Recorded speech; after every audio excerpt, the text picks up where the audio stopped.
my name's Sam Mueller. I'm the Senior Manager of Professional Services, so I manage the departments that provide our additional training like Buildertrend University, on-site consulting. Maybe some of you guys have attended our new latest and greatest online class, which is Buildertrend Online Conference. We also have websites. We have Builders Risk Insurance, 210, which is a warranty, providing service, or warranty insurance service for lack of better words, so on and so forth. So I'll stop on that note and introduce you guys to Zach Wojtowicz here. Zach, you want to talk to him a little bit about what you do here at Buildertrend? Absolutely. Yeah. Thanks for joining us, guys. My name is Zach Wojtowicz. Like Sam said, I'm an on-site consultant. So my role primarily is traveling around the country and getting to work with companies one-on-one and really learn their process, how they do things, and talk about a lot of the topics we're going to talk about today. How do we actually use Buildertrend to make sure we're documenting what we're doing, and so everybody's on the same page, whether it's your subcontractors, your customers, or your team, and reducing risk is a really important piece of the things we talk about. And sometimes there's some hard conversations we have to do that. So Sam thought it'd be a good idea for having me on here and talk about what I've done with customers in my own experiences. Yeah, Zach won't say it about himself, but I traveled with Zach for 6 months, and he's got so much industry knowledge, so much software knowledge. He's a stud when it comes to a lot of this stuff. So please, again, ask Zach and I questions, and looking forward to presenting a lot of material, and also getting your feedback around what we're talking through today. All right, so today we've got the how to reduce your risk webinar. Just to kind of go over some topics we're going to be discussing. Give me a second here. Let me get my PowerPoint together. So naturally, there's a lot of ways you can reduce your risk with your businesses, between contracts, setting the right expectations with your subcontractors, your employees, your vendors, your clients, and also mitigating your risk through insurance and whatnot as well. So we're going to get to some of that stuff towards the end. But Zach's going to go ahead and kick us off with just overall, kind of highlighting some of the risk in the industry, and we're going to dive a little bit further into this, but Zach's going to go ahead and kick us off with a little overview here. Yeah, so I know you guys are familiar with the concepts of running a construction company. There's a lot of variables that can come into play when you're trying to build a home or do a remodel. It's the classic situation where someone forgot to lock up their tools. It's the grate in the yard gets washed out. All these things that are gonna lead to conversations with some core groups of people. And what we're gonna focus on today primarily is kind of talking about relationships with your subs and vendors, and how can we ensure that everybody is in the know, whether it's on the schedule or using daily logs, and coordinating those people and getting them in the right place at the right time, and holding people accountable. And then you have the other side, obviously your client. And there's a lot of anxiety that I've experienced with my own partnerships with clients that I've worked with, where Buildertrend and the client is maybe the last thing that people take on when they're trying to learn the software. And I always try to encourage people to actually introduce that earlier rather than later, because of the positive impact that can have with your client experience, and avoid that miscommunication. That's the thing that gets you in trouble with your homeowners more than anything. Is a lack of communication can lead to a bad taste in their mouth. And I've had people tell me, they're currently in litigation, or, Buildertrend was a way that helped avoid litigation because they had things in place to ensure that whatever was being communicated to the client was clear, it was accessible. And all this, at the end of the day, hopefully helps you guys make more money, save money, reduce the cost that comes with accidents or occurrences that will take away from the bottom line of the project. And so, the theme of what we're going to talk about today is kind of those core groups of people and strategies that we like to tell our customers to use when they're using the software. Absolutely. And Zach, I'll just add one thing you brought up, introducing Buildertrend, sooner to clients. It's not necessarily risk mitigation for how far or for what kind of our plan is today, which is kind of more like liability risk and stuff like that. But right. It's risk at loss of sale too. Yep. To not introduce Buildertrend and the other cool stuff that you guys are using earlier on.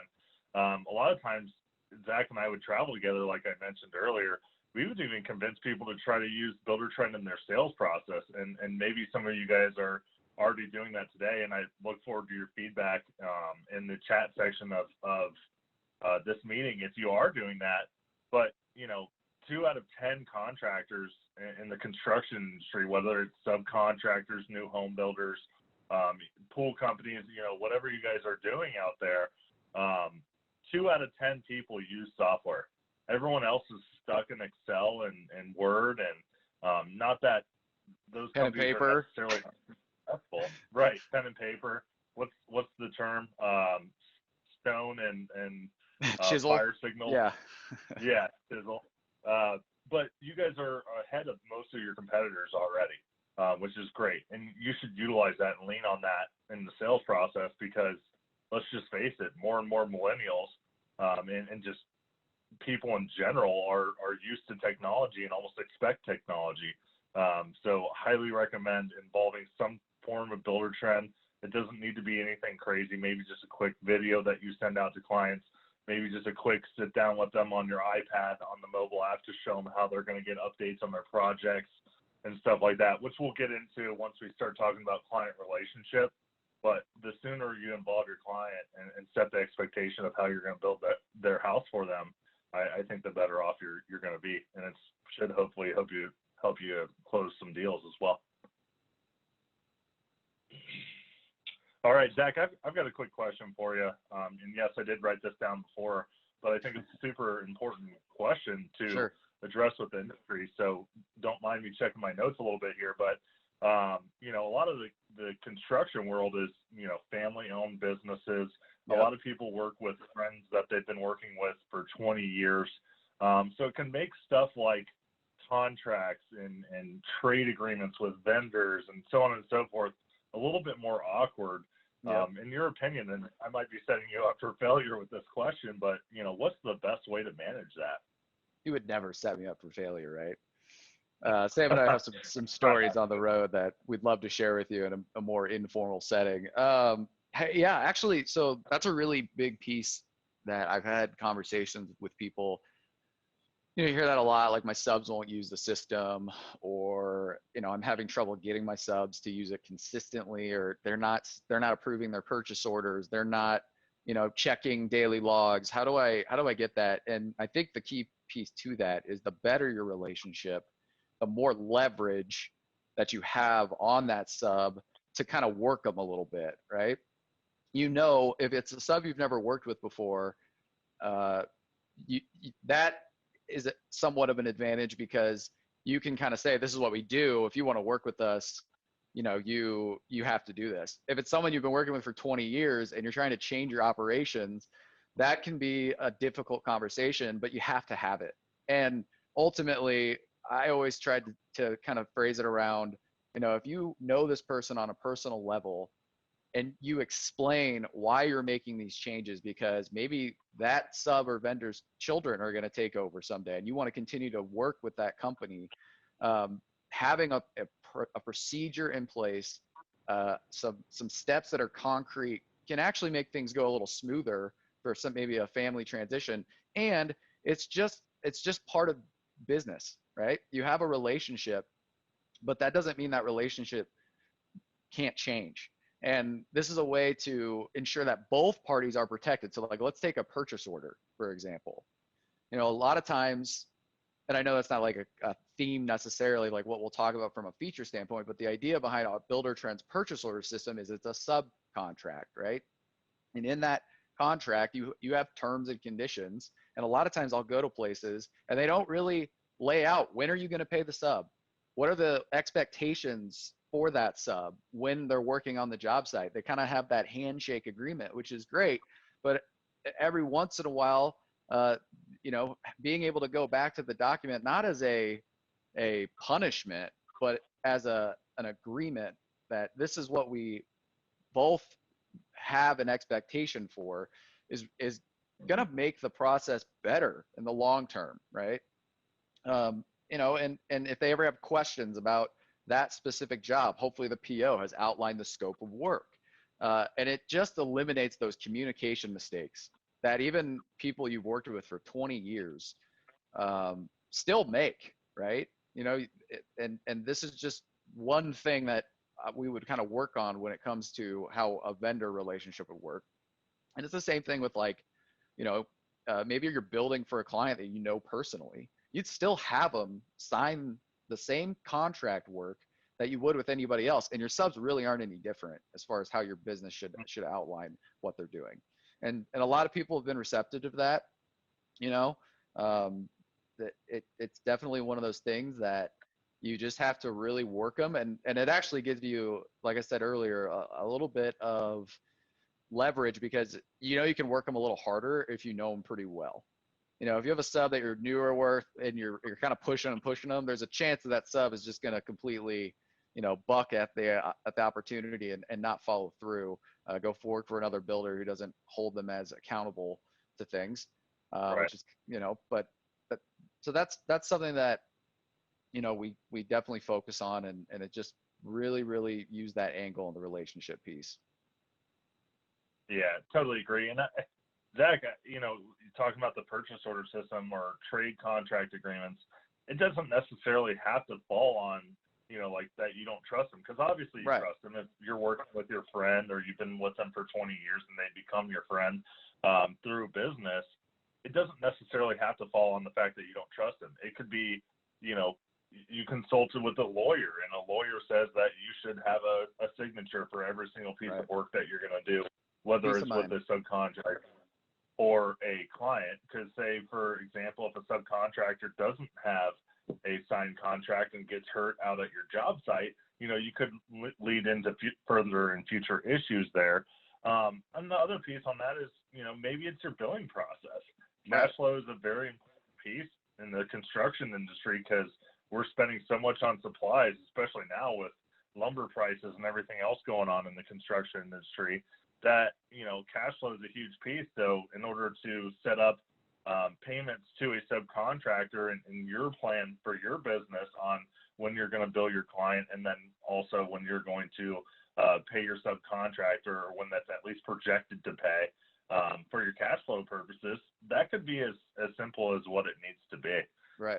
So we'll talk more about subcontractors and vendors in a little bit. So I'm going to change gears a little bit here. I've got a poll for you guys. The next thing we're going to talk about is client expectations, client management, and reducing your risk with your clients. So what we'd like to ask you is, you know, what do you share with your clients in Buildertrend today? Between daily logs, schedule, photos, none of the above, or Zach gave me this answer choice, as much as possible. So I'm going to launch that poll. If you guys wouldn't mind filling that out, we'd just like to hear what you guys are up to today as far as sharing information with your clients.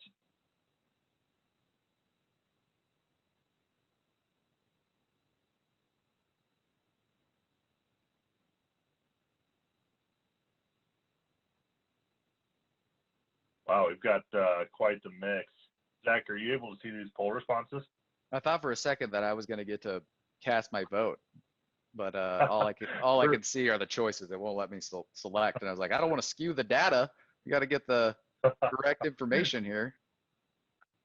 There is an option to allow the panelists to vote, but sorry, I'm taking away your right to vote in this example. That's probably a touchy subject with the big presidential race around the corner, but yeah, we've got a range of data. I mean, we've got one person doing daily logs, 2 people doing photos only, 2 people doing schedule only, one person that's not sharing anything with clients. Awesome. And then we've got 2 people that are doing as much as possible. So quite a few really? answers. Love it.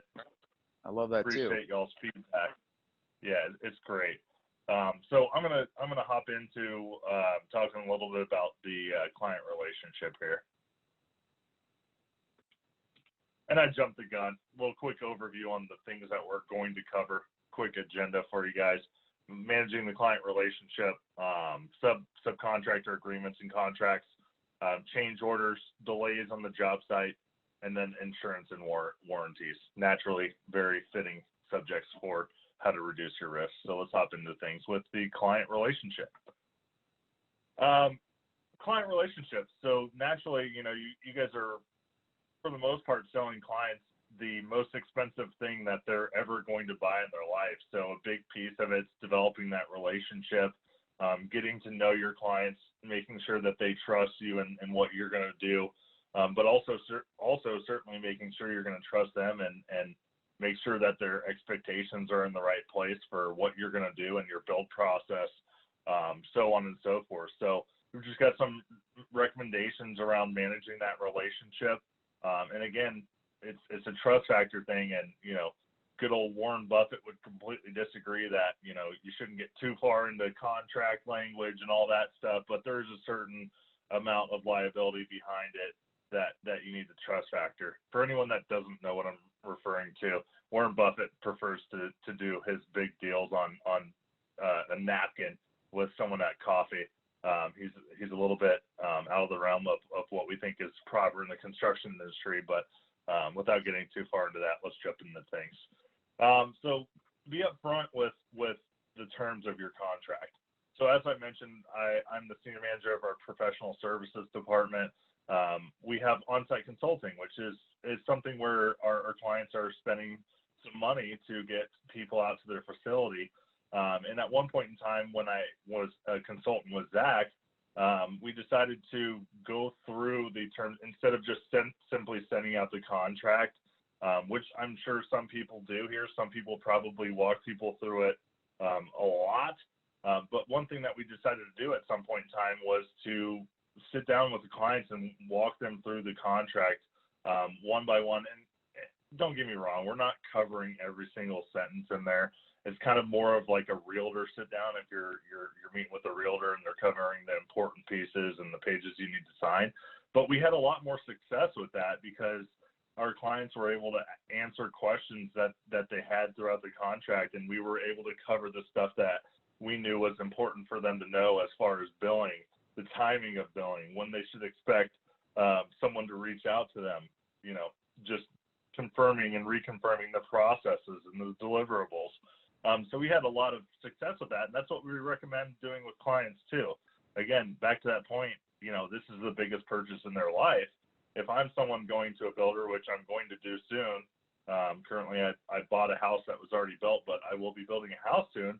I do want to go through the contract. I mean, don't get me wrong. I don't want to go through the contract. I don't want to spend an hour reading through verbiage and lingo and stuff, but it's important for me to be able to sit down with my builder when I get around to it and go through things one by one. And again, maybe a lot of you guys are already doing that, but that is a big suggestion that we have is to not just simply send someone home with the contract, but actually talk them through it and highlight the important points that you feel like are important to your processes, your billing, how they're going to go through and get their mortgage bank loan, so on and so forth. Another thing that we recommend, go ahead, Zach. No, I was just going to say, and like that's also a really great time to introduce Buildertrend to your customers too.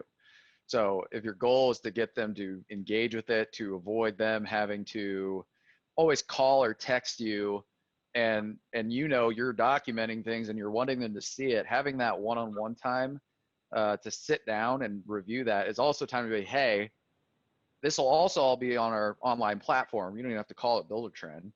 This is what it's for. Here's where stuff will be. You can review this again if you have questions.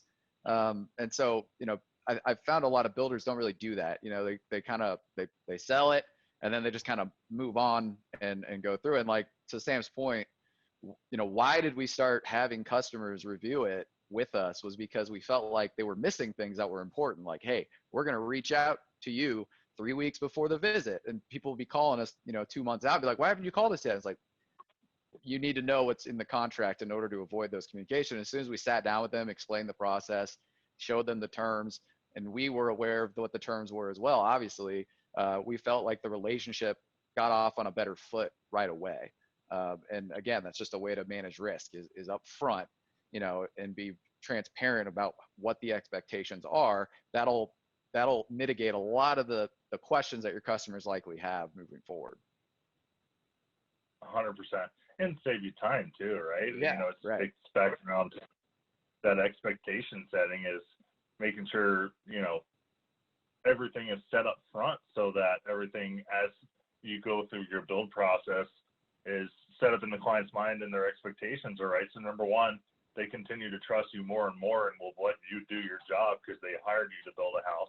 We all know there's clients out there that, essentially want to subcontract the house on their own, even though they hired you. And that happens at times, unfortunately, but it's just a little bit of time spent up front going through the contract, going through Buildertrend to explain to them how to use it, what they're looking for, so on and so forth, is going to mitigate, so much runaround and stressful time spent on the back end of things. And then another thing is and we ran into this all the time, everyone's got a legal advisor of some sort. We do here at Buildertrend because we naturally have 16,000 clients and we have contracts and terms and conditions and stuff. Well, it's super important to understand what's in that, right? Because if you are going to go through that process of sitting down with your client, explaining it to them, you got to be able to answer the questions behind it too. And really, not every single little thing that a legal consultant or attorney of any sort puts into a contract is completely necessary. They may just be kind of going off something they've done in the past too. So, definitely walk through that with them. Go through your terms and conditions that someone's put together for you, and just make sure you really understand it so that on the reverse side, you can answer questions for your clients and just know what you're promising your client you're going to do. And we worked with a builder actually too that maybe this might be a little extreme, but I kind of liked it, where he had a one pager of the highlights for the customer of what the contract was needed. And it covered things like, what if I want to change something in the house, right? A change order process. What if what about after a year? What can I claim warranty on? And he basically just took the highlights of what the customer needed to know, condensed it into one page. And that was like the front cover. He gave him like a home binder afterwards. And that was kind of the first thing of like a new homeowner document. Like, where do I find this information? Here's your Buildertrend portal. How do I make a warranty claim? Here's where you go and do it. And it takes a little setup, obviously. You'd have to put this procedure in place. But that, makes you look really put together. Like, I built a house. It was my first house, just a little starter home. And I remember being super confused about what was I supposed to do about all these things. Well, the builder never laid things out as far as what I had to do. But that goes a long way to save you time later, like Sam said. Part of the presentation, over communicate. You can be preemptive in your communication as well to help avoid having these questions come up later down the line. Or if they do end up calling you, you can say, hey, do you still have that document that we showed you? That'll walk you through what you need to know. Or you can say, even better, just check Buildertrend, it's on there. I love that. Zach, that's the first time I've ever heard of that. Must have went on that trip without me, but I love that example of having that high level overview, so that it's simple, easy, straight to the point, and not getting too much into the weeds of things. Yeah, that makes a lot of sense. And it's just a mistake even like we made when we would send people the contract and would be like, they'll read it, they're spending the money, and they didn't. And your clients won't either, even a new home builder. So having a condensed version, kind of meeting them in the middle, could go a long way, I think. Love that. That's awesome. Next topic we have here is over communicate. The more again you're setting expectations and making sure people understand what's going on at their job site, the more or the less you're going to spend time answering questions and having them not trust you, so on and so forth. Just as an example of that, on the daily logs line, which is a little bit less of time mitigation, but more of an example of some situation where daily logs saved the client's ass. I had a client in Louisiana back when I first started at Buildertrend about 3 years ago. That was the daily log queen, is what I called her. I mean, almost every single one of her projects had, 1,500, 2,000 daily logs on it. Now, granted, these were massive projects. You know, these were $3 to $8 to $10 million houses being built by lawyers and doctors and so on and so forth. But she explained to me, you know, earlier on in my relationship with her that she's all about documenting because she has a lot of smart and very rich people that are building houses with her that, number one, need the updates behind it because they're spending so much money. But number two, you run into a little bit more risk with higher dollar clients, especially around the lawyer the business that know how to sue and know how to, you know, pick at things that you've done wrong and so on and so forth. And she was talking to me about it, and I was like, okay, yeah, that makes sense. And, you know, at the time I didn't think much of the conversation, but and she couldn't talk to me too much about it. But 2 years later, actually about a year and a half later, she reached out to me and she was like, hey, you know, can you mass download all the daily logs on a certain project? She's like, I can't talk to you about, much about it because it's a legal issue. But remember what that conversation I had with you about a year and a half ago around daily logs and the importance of documenting this stuff? Well, naturally, I just assumed that she had a client that, you know, suggested that they did something wrong or went about the process wrong or whatever it might be. But at the end of the day, if you guys are documenting and taking photos and leaving notes, not only of what's happening at the job site, but also your client communication as well. And, you know, send follow-up messages, send follow-up emails. That's also going to help your client experience when you have an important conversation with someone. You know, document it so that both parties can go back and check back on that and just agree on what the conversation was and what's going to happen with that piece of the project, so that, number one, expectations are right, but number two, it mitigates the risk behind, you know, a lawsuit. And a lot of people have anxiety about daily logs with customers because they feel like it's going to set unrealistic expectations about how often they get updates about the job site. And that's just something that you have to set from the beginning and determine and let your customer know how frequently can they expect a daily log. So again, in the contract or in just an informal passing, I've had a lot of builders who tell the client, hey, we're going to send you a daily log a week, right? And that daily log will contain major updates about what was accomplished this week, you know, very formal kind of structured message that posts on Fridays that shows everything that was done with pictures in progress. But your team throughout the week would make their own internal daily logs for the office folks to know what's happening, right? And have kind of that, and then they would take it and they would make kind of a formalized customer daily log at the end of the week or every 2 weeks or whatever. Ultimately, it's up to you to decide, but any of these features that Sam and I bring up can be tweaked to fit what you think is best for your clients and what they need. We're not necessarily saying you need to share every daily log with your customer, and I think that's important for you guys to know. Yeah, 100% agree. Awesome. Thanks for adding that in, Zach.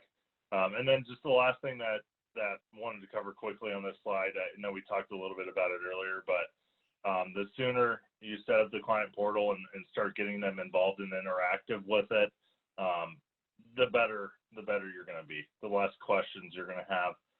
You know, really, as far as risk mitigation, this is time management is what it boils down to. If you sit down when you're reviewing the contract or whenever you decide to do it, and go through Buildertrend, make sure they understand how they're going to use Buildertrend with you. Make sure they understand, okay, these are the 10 things you need to be looking for, and these are the 10 places that you can find it, and we're going to be sharing this with you consistently.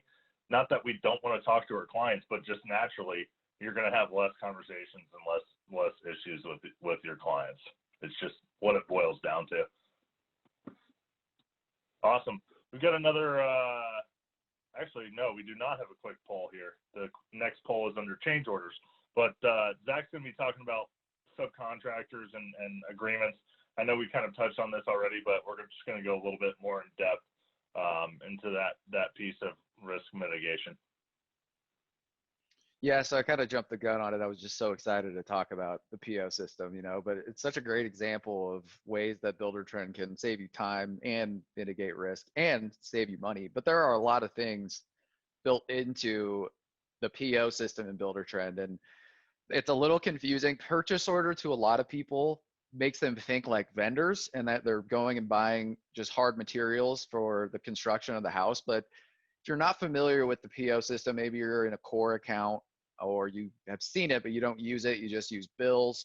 The PO system is a way to communicate with your sub by sending them a document that they can agree to a price on. And it helps you control the pricing, right? So ideally, in what we preach with POs is, you get a bid and you take that bid and you turn it into a hard agreement with a price. And if that sub exceeds that price when they invoice you for payment or however you determine how you're going to pay it, ideally with the PO, you wouldn't even need to get an invoice. But once you receive the invoice, if it's higher than the PO amount that the sub signed off on, right there, you have the conversation piece to say, why is this over what we agreed upon? Now, you may be aware of why there's a price increase, but now you have a way to track it.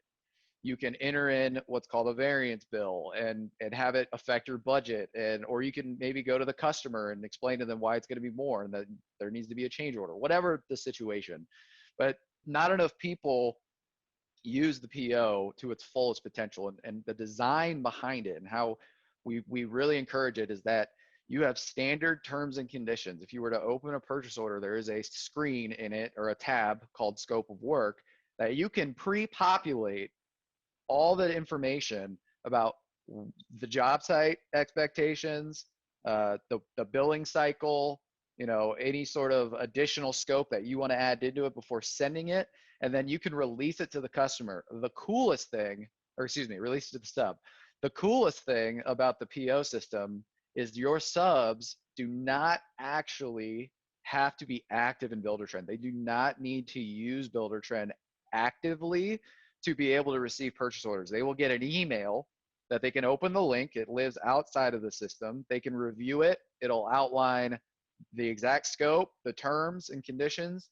You can attach additional documents to the PO that they would be able to review. A lot of people use this for like finalized plans or updated plans.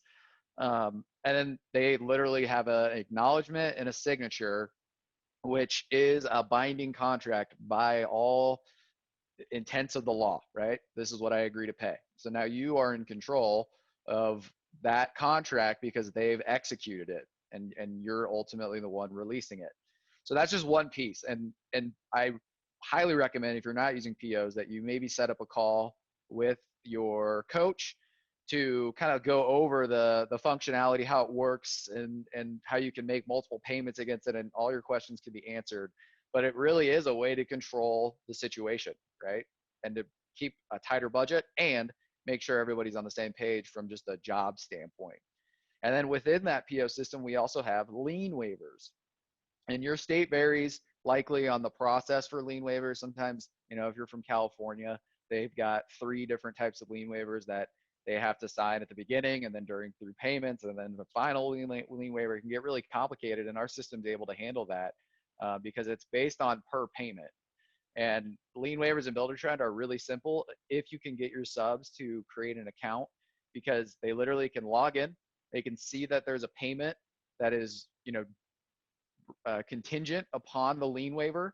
They just have to open it and they can sign it, and it applies it to the lien waiver. At that point, you can run a report on your end to see where they're at as far as if they've signed the lien waiver at this point or not, and really just kind of make that kind of a headache process a lot smoother, a lot more simple.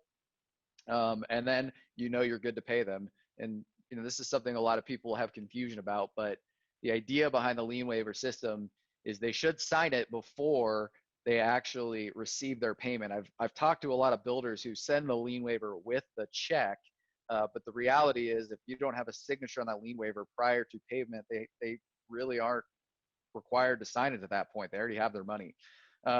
So Buildertrend kind of forces you a little bit to get the lien waiver signed up front and use it before they send the check, so that they're able to, or so that you're secure and the legal processes of construction. Some other cool features that I think more and more people are becoming aware of is you can store the certificates of insurance inside of your Buildertrend account. What's beautiful about that, because I know you can do that in things like QuickBooks, but we actually have a field that lets you track the dates. So if it's about to expire, you'll get an email saying, hey, this person is getting close to not or no longer having valid insurance certificates. And it just kind of helps you stay on top of it. Again, kind of like with lien waivers, you can look at the subgrid in the user setup and see, a little visual indicator if their insurance is expired or not. And the system really does a great job too. It won't let you issue a PO, for example. If you've set the expiration date, the name will be red. And if you choose their name in the PO dropdown, it'll say, hey, did you mean to do this? They have an expired insurance certificate. And there are up to 4 fields that you can add to the subs certificate profile, which is for most people, more than enough, because you have them sign a subcontract maybe once a year. Some people will add an additional field. The default's 2. So if you go to a sub profile, you'll see where they only have 2 fields. But if you go in the setup and settings, you can add new ones, which you can rename. So the default ones that are in there are kind of hard coded, but if there are other certificate of insurances that you track, you can customize it and put it all in one place for yourself to go through and make sure that you're following the procedures that we need to make sure we're following. Yeah, and Zach, another thing that I'll add to that is right in that same spot with all the insurance spots where you can set your date and obviously track on when those are going to expire, and obviously follow up with your subcontractor for the new insurance certificate, whatever that might be. You can also run trade contract agreements as well, where obviously, and I'm sure a lot of you guys know what that is. Some of you probably use it, some of you probably don't, just based off what we've seen historically. But that's a spot where you can just set the guidelines around what needs to happen at a job site every single time a subcontractor works at any of your job sites. Don't use the restroom unless it's in a porta potty at the job site.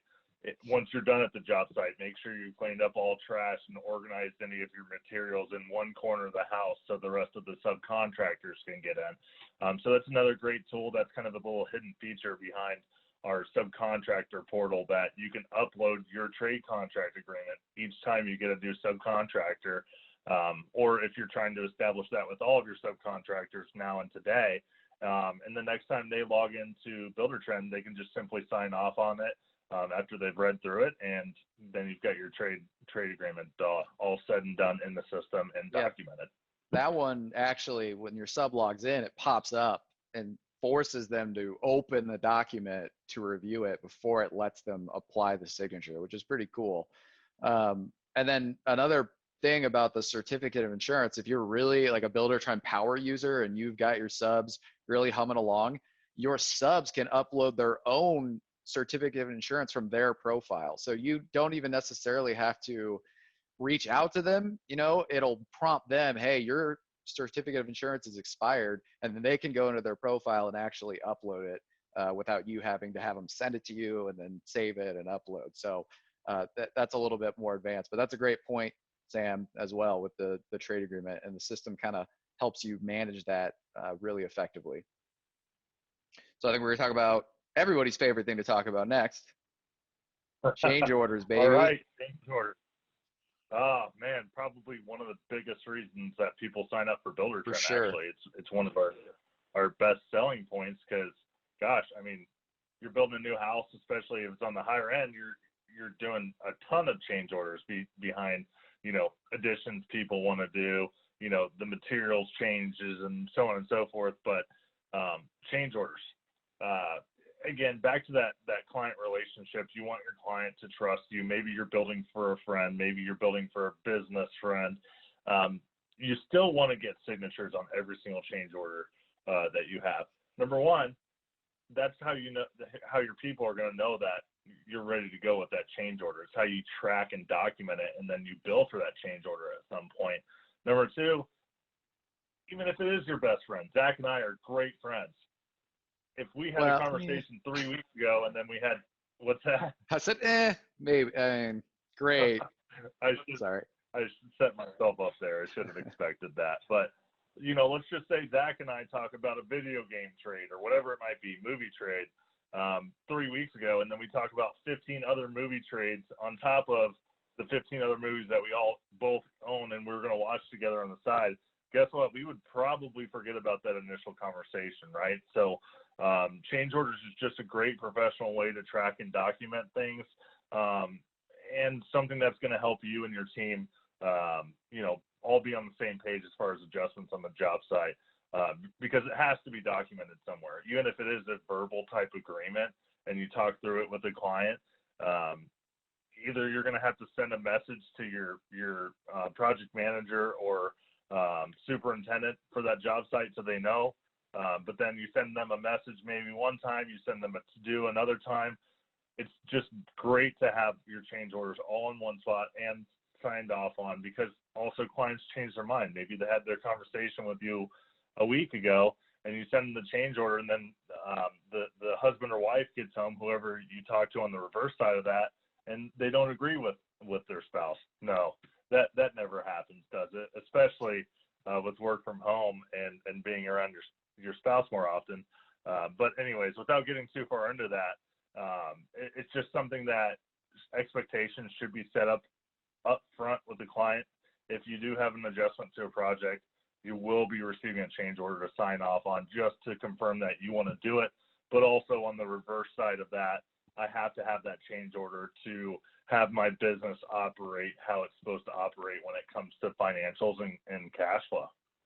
Yeah, I worked with a builder who before they used Buildertrend, actually on the visit, they disclosed to me that they were in a $50,000 litigation lawsuit over a change order that the client claims they never agreed to, that the builder had ended up doing, and they didn't have anything on record necessarily, and it led to a situation that they really didn't want to be in, and putting it down is going to be somewhere, right? But hopefully Buildertrend is going to save you a huge headache potentially from a disaster, right? A huge loss. Absolutely. And I mean, I'm sure you have all ran into this, because I think almost every client we went to brought this up, is like, change orders are going to change the project, right? Our initial schedule that we had is going to be adjusted because we're, adding a whole new fireplace on the outside of the house right next to your amazing patio or whatever it might be. A lot of times we saw people that would create a custom field in their change orders and make that custom field visible to the owner and required to your project managers, superintendents, yourself even, if you're the one creating change orders. That makes you input the number of days the project's going to be delayed, even if that number is going to be zero and it's a small change, but at least allow you to have the ability to address that might happen on any given change order as well. And it keeps the contract, sorry, Sam, it keeps the contract up to date too, so that, the customer is not confused about what they owe. So if you're using the portal well, you're displaying to them, here was your base price, here's your change order, here's your new total. You can expect invoices to meet that grand total, and that just eliminates the question of like, what do I actually owe? What am I paying for? It's very clear within the system. Right. Yeah. And the last thing around timelines and deadlines and stuff is, on your change orders, when you're releasing them to your clients as a hard-coded field, which just means a field that you actually cannot remove, there is an approval deadline on there. Yeah. Even if you're 2 months out from doing that piece of the project, maybe it's the deck, one of the last things going in, or a fence, still set that approval deadline so that your client can't come back when you're already landscaping and say, oh, okay, now I want to add this fence. Well, you might still be willing to do that as a business owner, because naturally there's a price for everything. But based on some of the things that you're going to have to do to make that happen, because landscaping's already going in, and now to put in a deck and get the excavator out back and so on and so forth, it's going to potentially tear up sod, whatever the situation might be, you still want to have an approval deadline, because once that approval deadline on a change order does expire, then your client can no longer sign off on that change order. And then the last thing is, behind that is you can also add default text. So that approval deadline's on there and sometimes might get overlooked. You can put on your default text in the change order, which is done under the setup tab, and then under change orders, hey, there's going to be an approval deadline. If it's not signed by this date, unfortunately, we will not be able to do it for the same price. However, we can look back into it, but it is what it is, because we have to keep your house, up and rolling. And payment terms, right? On change orders, I've met many builders that they've had to, or they, for some reason, they cash, or they float the cost for the customer for their change orders. And then at the end of the job, because they don't have anything written on paper, it's like, wait, why are you invoicing me an extra $20,000? And it was like, well, we paid for your new fireplace that Sam brought up. And it's like, well, I thought that was included in my contract, right? Well, we really encourage people, not only in your terms to have, hey, this is when you need to agree to it by, but also here's when the payment for this change order is due. And we recommend getting payment up front as much as possible, because ultimately they're the ones who change the terms. Absolutely. Awesome. We'll push on from change orders, Zach. We've got about 13 minutes left and a couple more concepts to go through. So last thing Zach's going to cover with us is delays around a project, and just, again, managing expectations behind that. And number two, tracking them appropriately, which is an exciting conversation to talk about. No, that's kind of a joke, not really, but delays just inevitably happen on a project. Weather happens, people get sick, especially now with COVID, so on and so forth. So Zach's going to hop into things here for us. Yeah, so, when it comes to Buildertrend schedule, there's a lot of hidden features that a large percentage of our builders never really get into when it comes to actually reporting on your schedule. And it makes sense, right? You're just setting your schedule up. You're kind of seeing, what the timeline is. And it can be hard to track exactly the patterns in those delays and what's happening on the job site day to day. And you might be running 15 jobs at a time. But one feature when it comes to this first point, talking about how do you actually hold subs accountable, how do you actually track things on your schedule? And it's called the baseline in the schedule. So there's a feature within the system where you can basically take a snapshot of the projected schedule at the beginning of the job. And it's just an action that you can do in the top right-hand corner and hit set baseline. And it kind of takes a picture and it says, here's what you thought the schedule would be when you initially created it. And then from there, any changes that you make will be recorded in a tab up in the kind of top left of the schedule called the baseline view. And it literally will have how long did you delay it, and if you're really using the schedule to its optimal level, if you're making these adjustments to the schedule, you can record the reason for the shift. So if it is a sub, if it is weather, if it is material, you have a very, very easy place for you to go look. Now, this requires people to pay attention to these prompts, because the system tries to tell you like, hey, you're moving the schedule. There's a window here asking you why. And it's really easy to get lazy and forget to fill out those fields or put the notes. So it is kind of a culture, an expectation that you need to set for your project manager, or whoever, your schedule coordinator, whoever's controlling the schedule. But the power of it is you could go into that job later, look at the baseline, and really see, hey, this is what happened. If that is something that maybe you need some time to learn, another way that I've seen people track adjustments on the schedule is using comments. So inside each schedule item, you can drop just a little comment to say, hey, this is being moved, here's why. And you'll still be able to go look back later. And ultimately why you're doing this is for you to be able to discover if there is a pattern with your guy that does your excavating? You know, is he always late? And if he is, I need to talk to him or shop around and see if there's another excavator that would maybe hit my timelines that we need to, right? Again, delays cost money. It makes customers upset. We want to avoid that as much as possible, you know. And then other things that go along with the job site, I kind of mentioned this at the opening about variables you can't control.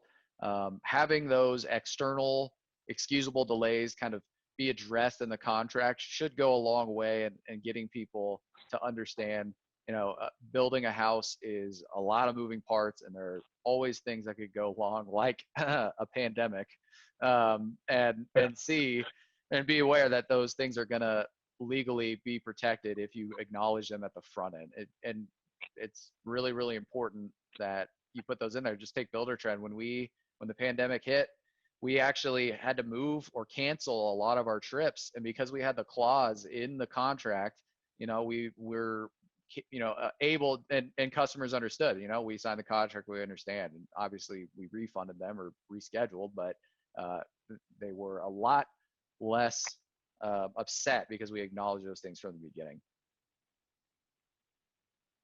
Awesome. Thanks, Zach. That was great. Last thing that we want to cover today with you guys, which is, you know, a lot of the stuff that Zach and I have talked through today is more of us convincing, because we know that's a lot of the right things to do based off seeing between us. I mean, just and traveling out to clients alone, probably over 100 clients altogether. But this last piece I want to go to, plug alert. We do sell insurance, and we also now partner with 210, which is a warranty insurance type situation, which I'm sure a lot of you guys have heard of. Again, less of an option a lot of times, obviously, and able to, in order to get a bank loan, you need to have your builder's risk insurance policy in place for any of your new home builders out there, or addition remodeler types that have to have builder's risk insurance as well. You know, we partner with a company called Silverstone, and I'll hop over to it here.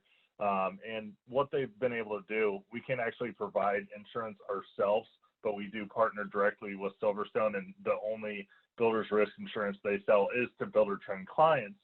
So for that reason, since we do have 16,000 clients in their system, just like any other insurance company in the world, the more the number of people that are using your insurance services, the cheaper rates you're able to provide. So we have a pretty cool little offering for you guys today. Just check out our insurance, our rates, and submit an application to BRI to use BRI through us. Or even if you guys are already using our BRI program, just since you guys attended this meeting today, we're going to get you, and I'm going to come back to the slide, but we're going to get you a pretty cool little Buildertrend swag hat. I actually have this hat myself. It's comfortable. It's great. It's an awesome way to start a conversation in the airport. You'd be surprised how many times if you're wearing one of these shirts with the Buildertrend logo on it, you get stopped at the airport and can make a connection and have a great conversation with another person in the industry. So again, it's a no pressure consultation with Tony, our guy over at Silverstone Group, to just simply get the rates and see if it's something that might be a good fit for your business to buy builder's risk insurance through us. And again, all you have to do is fill out an application with us, and we'll send you a hat out to your facility, so you got a little extra Buildertrend swag if you don't have any already. So I'm going to share a little client testimonial behind our builder's risk insurance. We have John Andrews from Hornet Homes, who just by happenstance switched over to our builder's risk insurance because his insurance provider was on vacation for a week, and then in turn saved a ton of money.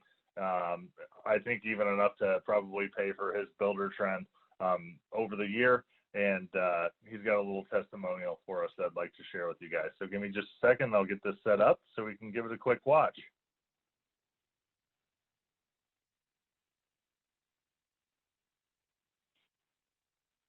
All right, Zach, and I'll just have to make sure you can hear this here. Yep. BRI, really from Buildertrend reaching out to me, letting me know that you guys offer a series of other services. I was kind of having some pain with the insurance company I was working with, they went out of town, they went on vacation, and I wasn't able to get the policy. I needed to close a loan, needed to get my builder's risk insurance in place. And yeah, so pricing really is what sealed the deal for me.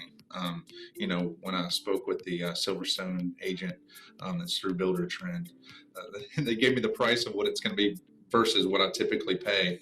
That closed the deal for me. When you look at going from paying double to now paying the price that they quoted me, it was an easy choice. Really, you don't even have to interact with the agent. It's all done right through the Buildertrend platform. You just go in, pull up the job, pull up exactly what it is you're doing, type in the information, hit issue, hit pay, and outprint your policy. So it's not even like I'm too much interacting with an agent. Everything's done online, right through the platform. So once they issue the policy, everything's housed right there in the Buildertrend platform. If I need to issue any policy documents or get anything from my lender, if I need anything updated, it's a simple email over to my insurance provider. So any documents that I needed, it's ready at a glance. And if I need something to change, my experience has been they've responded within about an hour with whatever information that I needed. So if you're watching this video right now and you're wondering, hey, should I give these guys a shot? I mean, I would say at least let them give you a quote. It doesn't harm. It didn't harm me. It was no cost to be able to have them give you pricing. We price out typically anything that we're doing from a construction standpoint. We're pricing out every trade that we work with. Why not price out your insurance provider? And I think you're going to be surprised how much money that piece of it can save your construction cost.